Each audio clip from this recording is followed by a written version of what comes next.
Je ne suis pas un chercheur, je n'ai pas la prétention de l'être, je ne suis même pas allé à l'université, en gros, je suis personne.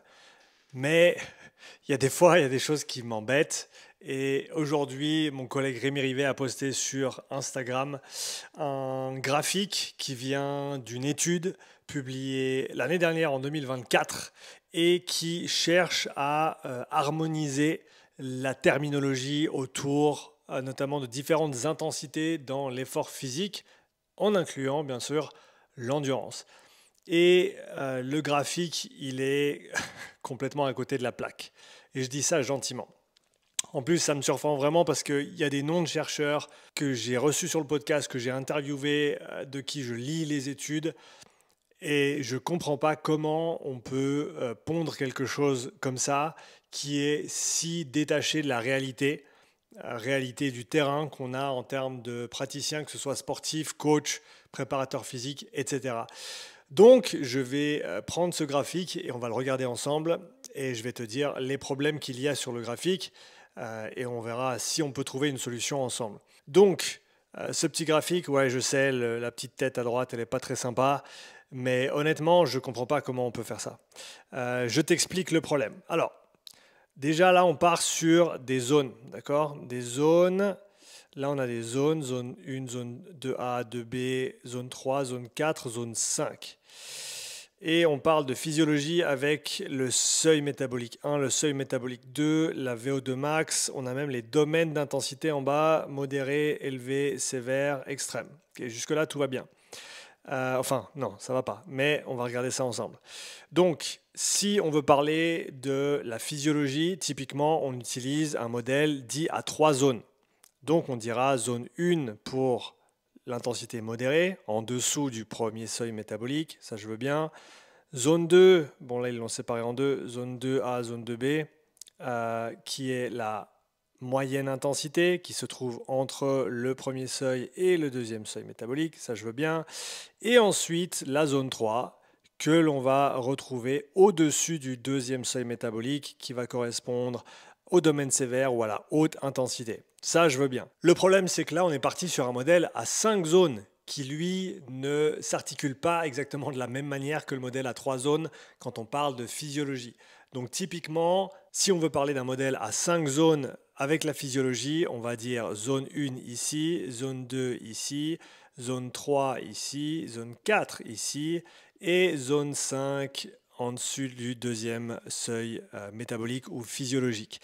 Alors que là, on mélange un petit peu tout, on a le modèle à 3 zones qui est combiné à un modèle à 5 zones. Et si tu me dis que tu fais du travail de SIT qui s'appelle du Sprint Interval Training, plus connu sous le nom de Wingate, donc c'est des sprints supra-maximaux en gros, tu te mets à bloc, tu fais ça pendant 20 à 30 secondes, tu te reposes 3 à 4 minutes et tu répètes ça 4 à 5 fois. C'est absolument dégueulasse. Et de dire que ça, c'est de la zone 4, ou ça correspond à de la zone 4, je ne sais pas comment c'est même possible de réfléchir de la sorte. Ensuite, on a le tempo, le terme tempo, qui certes correspond typiquement à la zone 3, mais la zone 3 dans un modèle à 5 zones, le tempo ou la zone 3 qui normalement se trouve ici. Quand je dis je vais faire du tempo, c'est pas pour dire que je vais faire de l'entraînement de VO2 max, alors que là, en dessus du deuxième seuil métabolique, on se retrouve à faire du tempo et on va rapidement atteindre VO2 max. Là, ça nous dit que le High Intensity Interval Training, l'entraînement à haute intensité par intervalle, correspond au tempo et à la zone 3. Encore une fois, ça n'a absolument rien à voir. Ensuite, on a le MICT qui en anglais veut dire Moderate Intensity Continuous Training, qui commence à partir du premier seuil métabolique. Alors que le M de Moderate, il est là. Il est là. Le Moderate Intensity Interval Training, c'est ça, c'est la basse intensité effectuée de manière continue. Donc non, ce n'est pas de la moyenne intensité. Après, et là, on peut dire que je chipote un petit peu sur les détails, mais techniquement, le domaine extrême, il ne commence pas à VO2 max. D'ailleurs, la VO2 max ou le VO2 max, selon ce que tu préfères utiliser, ne se trouve pas à un point exact sur le spectre d'intensité, parce que dès le moment où tu dépasses ton deuxième seuil métabolique, que tu sois ici ou ici, tu vas atteindre ton VO2 max éventuellement. Hein. C'est juste une histoire de temps, forcément ça te prendra plus de temps pour l'atteindre si tu es là que si tu es là, mais au final tu vas atteindre ton VO2 max et donc ce n'est pas un point exact. Hein, parce que tu peux atteindre ton VO2 max sur un effort de 10 minutes comme tu peux le faire sur un effort de 3 minutes. D'accord ? Il se trouve que la frontière entre le domaine sévère et le domaine extrême a plus à voir avec la cinétique de la consommation d'oxygène. Et le domaine extrême commence lorsque tu n'atteins pas ton VO2 max et que c'est ta fatigue périphérique qui te limite dans l'effort. Donc, je te montrerai une slide juste après pour détailler ça. Et tu me diras peut-être, ouais, mais Sean, c'est pas très grave, écoute, il est à peu près juste ce graphique. Non, il n'est pas à peu près juste. Il mélange plein de choses différentes de manière complètement insensée. Hein, si je devais faire le tri des choses qui n'ont pas de sens, il y aurait ça, il y aurait forcément toutes les zones qui sont... En gros, il faut choisir. Soit on fait un modèle à 3 zones, soit on fait un modèle à 5 zones, mais on ne peut pas utiliser les deux en même temps.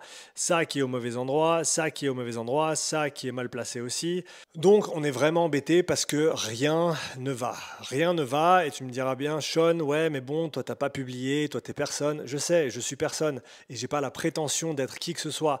Par contre, ça fait des années que j'essaye de comprendre tous ces termes et que j'essaye de les centraliser pour qu'on puisse justement avoir un langage commun, alors que quand on a des choses comme ça qui sortent dans la recherche, eh ben, ça nous freine justement dans cette démarche et ça m'embête. Ça m'embête grandement qu'il n'y ait pas de cohésion entre ce qui se fait dans la recherche et ce qui se fait sur le terrain. Parce qu'encore une fois, là, il y a plein de choses qui sont mélangées. Des termes d'entraînement, des zones, 3 zones, 5 zones, des domaines, des termes comme le HIIT, le SIT, le MICT. Et encore une fois, il n'y a vraiment pas grand-chose de juste sur ce graphique. Maintenant, voyons quelque chose de cohérent ensemble par rapport notamment au domaine d'intensité, et comme je te l'ai dit, par rapport à la cinétique de la VO2. Qu'est-ce que je veux dire ? Eh ben, c'est ça que je veux dire. Voilà la vraie distinction entre les domaines d'intensité, notamment entre le domaine sévère en rouge et le domaine extrême en violet. Donc si on reprend du tout début en bas à gauche, on a la cinétique de VO2 qui va se stabiliser rapidement, hein, qui reste stable après les quelques premières minutes d'effort. C'est-à-dire que pour un effort donné, on a une consommation d'oxygène qui reste stable.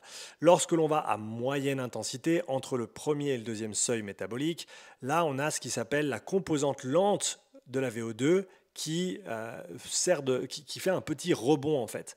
Ce petit rebond qui semblerait être engendré par des produits métaboliques dérivés comme le phosphate inorganique et qui est en lien avec la fatigue supplémentaire accumulée notamment dû au recrutement de fibres musculaires rapides de A qui sont un peu moins efficientes que les fibres 1 de type 1 et qui vont donc engendrer cette fatigue supplémentaire. Là, on parle de VO2 qui va se stabiliser après ce temps de latence et après cette composante lente.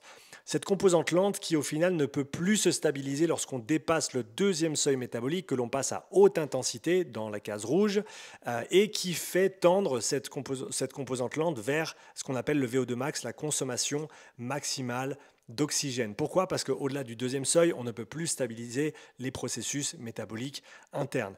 Et pour faire la distinction clairement et concrètement entre la haute intensité et la très haute intensité, donc le domaine sévère et le domaine extrême, eh ben on regarde cette cinétique de VO2 et il s'avère qu'il y a un temps d'effort qui se trouve quelque part entre 1 minute 30 et 3 minutes selon le profil de l'athlète, entre le puissant et l'endurant, qui, au-delà duquel, ou en dessous duquel, si on parle de temps, eh ben, on ne va pas atteindre son VO2 max malgré l'échec de l'effort dû, encore une fois, à une fatigue périphérique. Et ça, c'est important de le comprendre parce qu'au final, c'est un des éléments qui nous permet de distinguer entre les différents domaines d'intensité, de déterminer notamment ce seuil 1 et ce seuil 2, même si typiquement on utilise la ventilation et les valeurs de lactate, mais c'est important de comprendre cette distinction. Et donc tu me demanderas peut-être qu'est-ce que j'ai de mieux à proposer que le graphique en question. Et ben moi je te propose ça qui est avec assez peu de détails pour le moment, les domaines d'intensité tout en haut qui sont séparées par les deux seuils, avec les zones d'entraînement qui sont déclinées en bas, les 5 voire 7 zones d'entraînement que l'on peut employer, avec les RPE associés, avec les termes que tu vas retrouver notamment sur les différentes zones, comme tempo en zone 3, comme VO2 max en zone 5. Et c'est important que l'on fasse la distinction, encore une fois, entre les modèles à 3 zones, les modèles à 5 zones, ou alors à 7 zones, parce que le modèle à 5 zones dans l'étude ne prend pas en compte cette très haute intensité, ou plutôt elle donne la zone 4 et la zone 5 comme de la très haute intensité, ce qui encore une fois est extrêmement problématique parce que tu demandes à n'importe qui en course à pied ou en vélo, la zone 4 ou la zone 5, eh ben c'est du seuil et c'est de la VO2 max respectivement, ce n'est pas du sprint ou de la très haute intensité ni du SIT. Et j'ai encore mieux, si tu veux mieux comprendre la physiologie du cardio, je t'invite à une conférence gratuite que je mets en place le 10 décembre prochain à 20 h. Ce sera un mercredi, inscription gratuite. Et en plus de ça, dès l'inscription, eh ben, tu gagnes accès à la synthèse visuelle détaillée que je viens de te montrer et que tu pourras explorer dans tous ces détails avec tout le temps qu'il te faut et te préparer ainsi pour la conférence du 10 décembre prochain. Encore une fois, tout ça, c'est gratuit et j'espère qu'avec ça, tu vas pouvoir le partager autour de toi et faire en sorte qu'on ait tous le même langage, qu'on ait tous le même vocabulaire, qu'on puisse s'entendre sur des termes simples et assez clairs et faire avancer les choses une bonne fois pour toutes quand on parle de terminologie et de nomenclature de l'entraînement. Désolé de m'être enflammé un petit peu dans cette vidéo, mais des fois ça m'embête parce que j'ai l'impression qu'on fait beaucoup de travail pour aller de l'avant, alors que des fois on se retrouve à reculer et c'est vraiment dommage qu'il n'y ait pas cette concertation entre le monde académique et le monde de terrain. Forcément, ce que je viens de dire là, ce n'est pas vrai dans tous les cas parce qu'il y a des chercheurs qui sont très terrain, il y a des chercheurs qui sont coachs, qui sont préparateurs physiques et je les salue et je les soutiens, mais il nous faut plus de correspondance et plus de communication entre les différents mondes. On vit dans des silos, on vit dans des microcosmes, on vit dans des environnements extrêmement cloisonnés du fait de l'algorithme, du fait de nos vies de tous les jours. Mais il faut qu'on s'ouvre, il faut qu'on parle, il faut qu'on discute. Donc si tu es chercheur et que tu veux discuter, moi je suis là avec grand plaisir. Si tu es coach, je veux bien discuter également. Donc les commentaires, ils sont là pour ça. Laisse ton avis. Engendrons une discussion qui soit cohérente, qui soit intéressante, qui soit constructive et je te vois dans la prochaine vidéo.